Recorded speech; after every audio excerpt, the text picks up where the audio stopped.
It's like every year we're like, if only we get one more defenseman, and we never specify that it should be a good one. They lost to the Sabres. Is John Michael Isles still on the team? We could probably still call John Michael Isles. They lost to the Sabres. Why is Morgan Riley sitting? They lost to the Buffalo Sabres. Those guys are in like 31st place. What? Are you serious? Mind blown. We need ideas. I'm dumb. Silly hard. We get to the game, please. Dude, the Leafs are having bad luck right now. We need to do something. I always wear their home jersey. You always wear their alternate. I think we need to switch. Dude, I'm not superstitious like that. The Sabres have 6 wins and 2 of them are against the Leafs.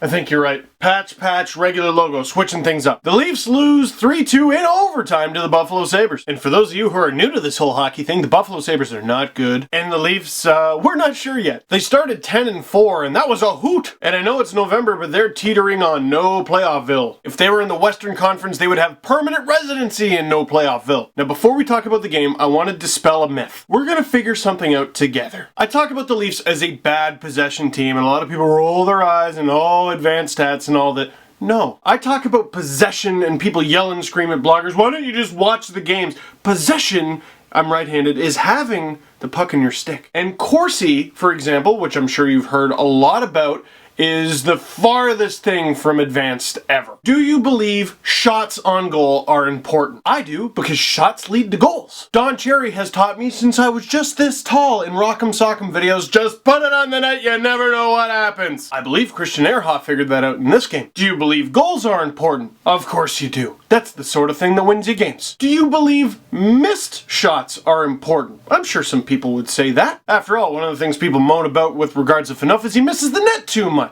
Even though if you look it up, he doesn't miss the net any more than anyone else, but still. Do you believe blocked shots are important? Of course you do. Blocked shots can get players injured, or they can be heroes of the game. Tim Brent was in Toronto for several weeks and or months until he left because he took 3 shots to the nuts against the Hurricanes. I'm exaggerating, he blocked 3 shots, but one of them was straight to the nuts. And if you want to take an Eric Stahl-Clapper to the nuts, you be my guest. Corsi is shots on goal, and that includes goals, missed shots, and block shots. There's nothing advanced about that unless you consider addition advanced. And for those of you familiar with the Ontario curriculum, in grade 11 I took mixed math and got a 57, which, thank balls, is a pass in Ontario. A math nerd I am not. Oh, I'm a nerd for plenty of other reasons. I got a YouTube video blog, there's toys hanging up in my room, I play StarCraft. I am a nerd, but not a math nerd. But I'm gonna post a link right under here. It's a nice little blog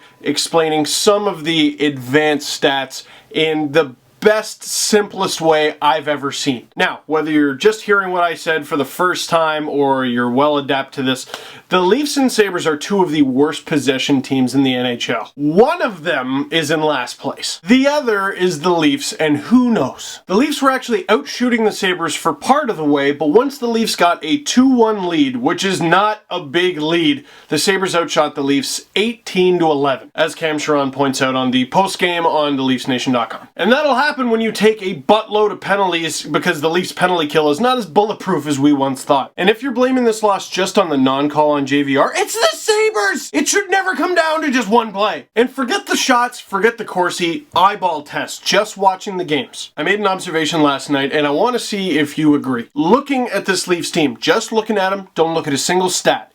Does this look anything like the team that took Boston to 7? Oh, it looks like the team in the final 10 minutes, sure. But from a nastiness standpoint, from a pushing your opponent around standpoint, from a not taking any crap standpoint, this team doesn't look anything like the team that took Boston to 7. Nothing. And I'm not talking fighting guys or laying a huge hit or this or that. It's an attitude. And something you can't quite put a number on, but whatever it is, the Leafs don't have it right now. And I know what some of you are thinking. Dave Bolland, and if only the Leafs had Dave Bolland, and you know what? Fair point. I honestly think they'd be a better team with him, obviously. But how about this from Hope_Smoke? I highly recommend you follow him. Check out these 2 tweets. I'm confused. When the Leafs were winning, it was stupid to chalk it up to good luck, but when they're losing, it's it's because of bad luck? Also, if the collapse is because of Boland's injury, then Grabowski playing that role in 2012-13 was the main reason for success, right? I don't mean to go back to beating this dead horse, but that was a bad buyout. But I don't think it's unfair to point out that Grabowski and MacArthur would be second and third on the Leafs in scoring right now. I also don't think it's unfair to point out Grabowski had some crazy intestinal virus thing during a big chunk of last season. Not to dig up another skeleton, but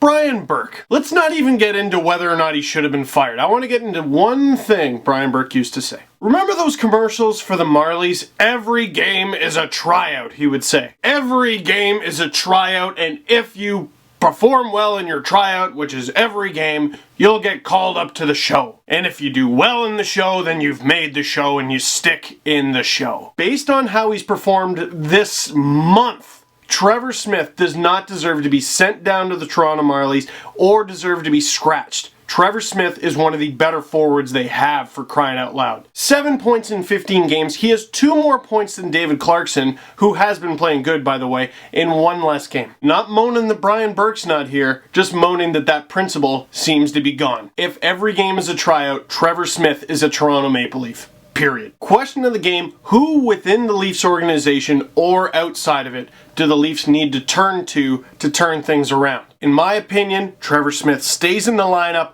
put Peter Holland in, and please stop scratching Morgan Riley. For the love of crap! It was just announced that he won't be going to the World Juniors, so don't let him rot in the press box. Use him! One of or both of Mark Fraser and Paul Ranger can have a seat. Who do you think? Leafs play the second game of their back-to-back tonight against the Habs. Not that big of a team. I want to see him get nasty. Shove him around. That's how you've been beating the Habs over the last 2 or 3 years. That's it for this video. Click like, click subscribe, and oh my goodness, this team. It's taking time off my life, and yet it is my life. Being a Leafs fan's hard.